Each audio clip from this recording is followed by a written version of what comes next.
काही जण असं म्हणतात की ईडब्ल्यूएस हे जरांगे पाटलांमुळे गेलं, तर मी आज त्याची सविस्तर माहिती देणार आहे.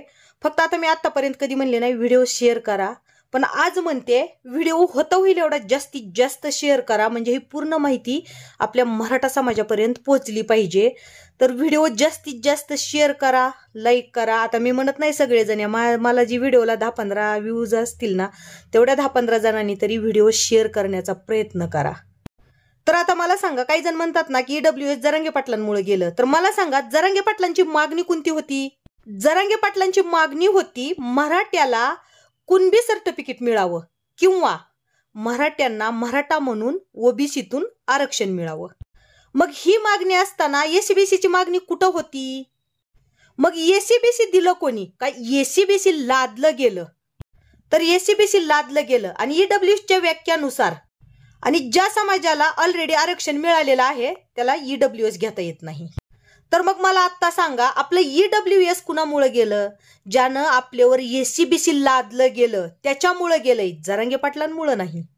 पण आपल्या अनेक मराठी बांधवांना हे माहित नाही की आपलं ईडब्ल्यूएस हे आपल्या राज्यातून गेले. फक्त आपल्याला केंद्रामध्ये ईडब्ल्यूएसचा फायदा घेता येतो. आता जे आपण 10% आरक्षण दिलेलं आहे म्हणतोय सरकारने, तर आता ह्या 10% एसीबीसी मध्ये सरकारने कशी फसवणूक केली हेच आपल्या काही मराठा समाजाला कळत नाही. आणखीन 10% आरक्षण मिळालंय हे आपण म्हणतोय, पण 14% आरक्षणचं 10% केलंय, म्हणजे 4% हे आपलं महत्वाचं नुकसान आहे. मग मला सांगा 6 कोटीचे 4% किती होतात?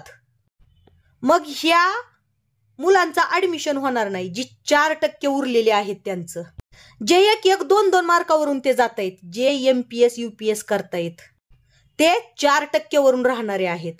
मग ते 4% कुठं आहेत? मग हे 10% मिळलं, 4%ला मिळत नाही, तर मग भांडणं कुठं होत आहेत? मग हे कॉम्पिटिशन मराठे मध्येच लागायला लागलं ना.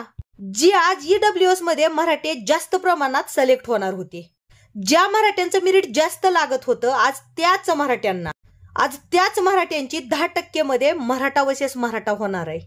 आता आपल्या मराठ्यांचे पोरं हुशार आहेत, मेरिट किती लागल? हायेस्टच लागणार.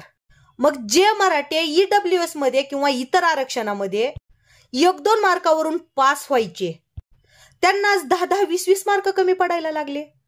कॉम्पिटिशन भांडणं मराठ्यामध्येच लावून दिलेत सरकारनं.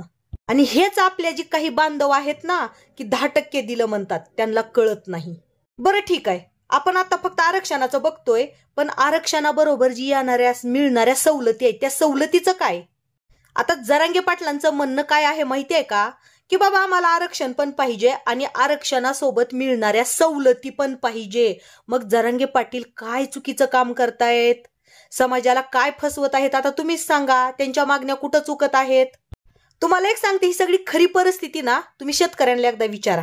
ओपन मध्ये एसीबीसी मध्ये असणाऱ्या मराठी शेतकरी बांधवांना शेतीसाठी कोणती योजना आहे, फक्त एवढंच विचारा माझ्या शेतकरी बांधवांना, म्हणजे कळल तुम्हाला की आज जरांगे पाटील रस्त्यावर संघर्ष का करत आहेत. कोणती स्पेशल महामंडळ एसीबीसी साठी आहे, फक्त इतकंच विचारा. कोणती कर्ज योजना आहे, कोणती स्पेशल एसीबीसी महामंडळ शेतकऱ्यांसाठी आहे? बरं, ओबीसी साठी स्पेशल महामंडळ आहे, ओबीसी प्रवर्ग आहे. त्यानंतर एसटी प्रवर्ग आहे, त्याच्यासाठी वेगवेगळे महामंडळ आहे. आता जे एसीबीसी केलेलं आहे त्या एसीबीसी साठी कोणतं वेगळं महामंडळ आहे तुम्हीच सांगा. आता सरकार म्हणतं अण्णासाहेब पाटील महामंडळ हे आपलं आहे. अण्णासाहेब पाटील मध्ये फक्त मराठा नाही, कुणबी मराठा, मराठा कुणबी आणि कुणबी मराठा अशा 4 जाती आहेत. आता तसं बघायला गेलं तर सगळे तर आपण एकच आहेत, त्याच्यात वादच नाही. पण सेपरेटचं काय मग? म्हणजे तुम्ही तिकडं बाकीचं पण घेणार, ओबीसीच्या पण सवलती घेणार आणि तुम्ही पुन्हा सारथी आणि अण्णासाहेब मध्ये पण घुसणार.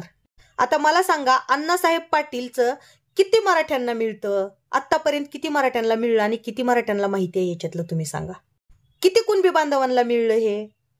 असं म्हणतात की अण्णासाहेब पाटीलचं बिनव्याजी लोन आहे, पण ज्या वेळेला आपण बँकेला चक्रा मारतो ना त्यावेळेला बँकेतले सांगतात की काहीतरी तारण ठेवा.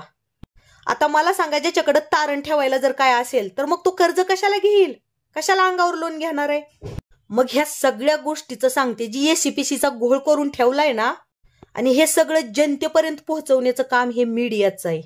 आणि खरं सांगू का, ह्या सगळ्या गोष्टी जनतेपर्यंत अभ्यासपूर्वक कायदेशीर पोहोचत नाहीत. आणि म्हणूनच काही जणांना असं वाटतं की जरांगे दादा चुकीच्या मार्गाने चाललेत, जरांगे दादा उपोषणाला बसलेत आणि जरांगे दादा जातीभेद करत आहेत.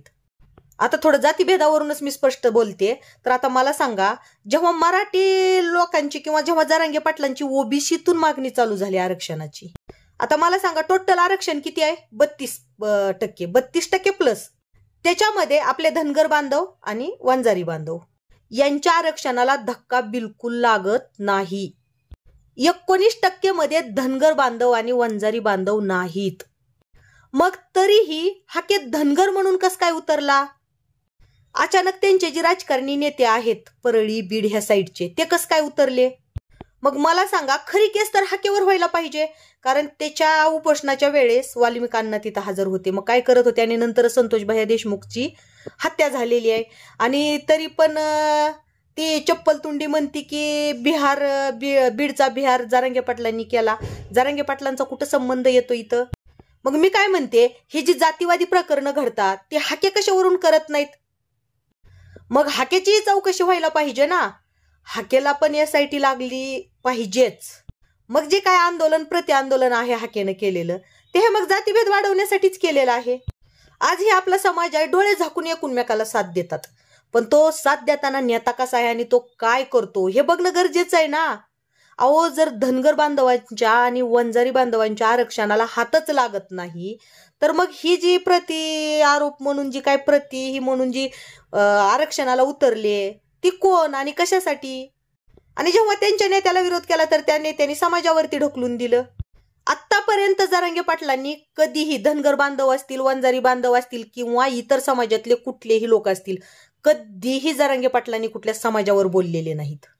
आणि तरी पण जरांगे पाटील जातीवादी, तरी पण जरांगे पाटलांना साथ देणारा मराठा समाज जातीवादी, मोगली मराठा समाज. आज जी संतोष देशमुख दादांची हत्या झाली ते एक सरपंच होते, खूप विद्वान जनतेचे कैवार घेणारे सरपंच होते. मग मला एक सांगा, कुठलाही सरपंच एका जातीचा असतो का? गावामध्ये राहणारा समाज हा वंजारी समाज असतो, मुस्लिम समाज असतो किंवा आपला बौद्ध समाज असतो किंवा म्हणजे सगळा समाज एका गावामध्ये राहतो, त्या गावाचा तो सरपंच असतो. तो सरपंच गावाचाच विकास करतो ना. मग कस काय संतोष भैया देशमुखांना फक्त मराठा लेबल लावलं?